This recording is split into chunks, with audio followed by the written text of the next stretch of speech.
अब वो रिस्पॉन्सिबल है एपोप्टोसिस इन ट्यूमर और सेलुलर रिजेक्शन ऑफ ट्रांसप्लांट्स।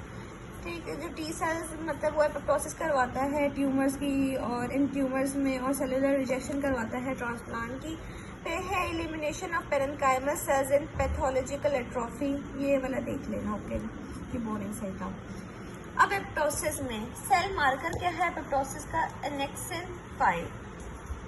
ठीक है, मार्कर ऑफ एपोप्टोसिस एनेक्सिन 5 इसका मार्कर है एपोप्टोसिस का।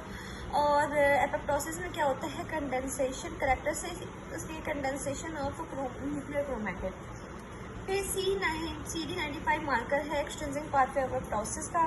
ठीक है, ये याद रखना, ये मार्कर है इसका। फिर है एपोप्टोटिक जीन्स। ठीक है, अब ए से याद रखना, ये एपोप्टोसिस को एक्टिवेट करती हैं कि ये एपोप्टोसिस करवाती हैं। और anti close apoptosis CCL close apoptosis करवाती हैं। फिर कोएगुलेटिव नेक्रोसिस का हमने कर लिया। फिर डिस्ट्रोफिक कैल्सिफिकेशन का हम लोग बाद में करेंगे, ये याद रखने हैं, MG स्टॉक और ये सारा रेड वगैरह।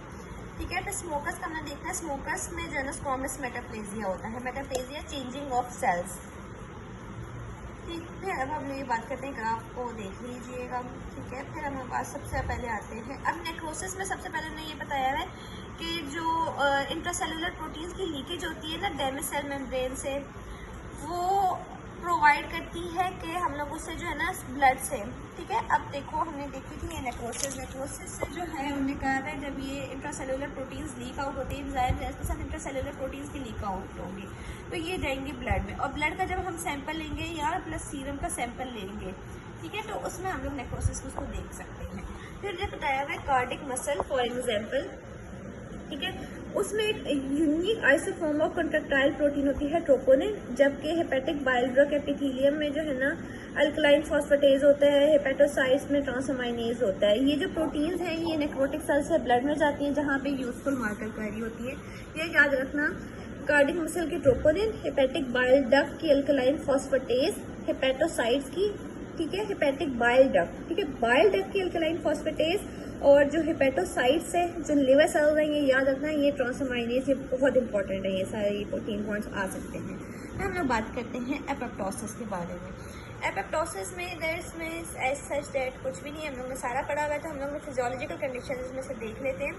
फिर अब देखो पैथोलॉजिकल हमने पढ़ ली थी कि उसमें tumour necrosis factor DNA damage के लिए P53 था। तो इसमें जो है ना सबसे पहले क्या होती है कि जब भी एपोप्टोसिस होनी होती है ना, तो सबसे पहले जो डिटेक्ट करते हैं ना वो होते हैं BH3 ओनली प्रोटीन्स डिटेक्ट कर रहे होते हैं। ये जो सेंसर सिग्नल्स होते हैं, pro apoptotic BH3 only proteins पहले एक्टिवेट होते हैं। फिर मिसफोल्डेड प्रोटीन्स में भी जो है ना वो एक्टिवेट होते हैं। उसके बाद कैस्पेसेस इन्फेक्शन में जो है, ठीक है, हमने देखा था activation of pro apoptotic proteins और caspases by viral proteins, killing of infected cells हम लोग ने देखा था, वायरल इन्फेक्टेड सेल्स या बाकी पूरे इन्फेक्टेड सेल्स को हम लोग रिमूव करते हैं बाइटोसाइटोटॉक्सिक टी लिम्फोसाइट से, जो कि कैस्पेसिस को एक्टिवेट करवाता है। ठीक है, फिजियोलॉजिकल की बात करते हैं। अब एपोप्टोसिस कहाँ पे होती है, कि हमें कहाँ पे चाहिए होती है? एम्ब्रियोजेनेसिस, ठीक है, एम्ब्रियो के वक्त में, कि फॉर एग्जांपल आपकी ये जो फिंगर्स हैं इसकी डिजिट्स के अंदर दरम्यान में आपको पता था कि स्किन होती है, उसको रिमूव करने में एपोप्टोसिस होती है। और ये किस वजह से होती है? कि जब ग्रोथ फैक्टर सिग्नलिंग रिमूव हो तब होती है। फिर turn over of proliferative tissues intestinal epithelium, proliferative tissues जो बहुत ज़्यादा प्रोलिफेरेटिव होते हैं उनका टर्न ओवर में, ठीक है, जब वो डाई होते हैं फिर नए आते हैं, फिर डाई होते हैं फिर नए आते हैं। इसमें भी देखो ग्रोथ फैक्टर सिग्नलिंग या सर्वाइवल सिग्नल्स बहुत इंपॉर्टेंट है एक सेल को वर्क करवाने के लिए।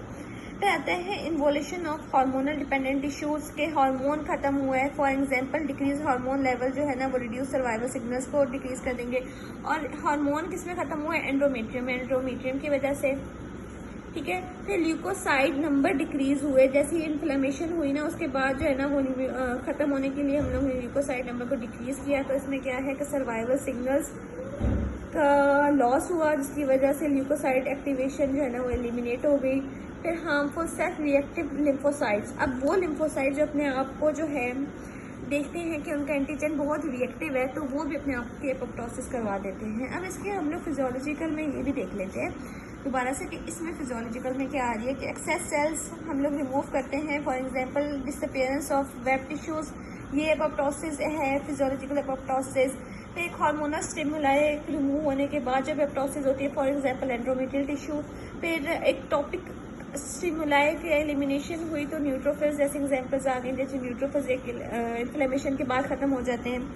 फिर पोटेंशियली हार्मफुल सेल्स, ठीक है, क्लोन्स जैसे लिम्फोसाइट्स हमने देखा है जो अपने आप को सेल्फ एंटीजेंस डिटेक्ट करते हैं, वो भी एपोप्टोसिस से डाई हो जाते हैं। ये हम लोग ने बात कर ली एपोप्टोसिस की, ठीक। फिर अब हम आते हैं mechanism of apoptosis, the cause of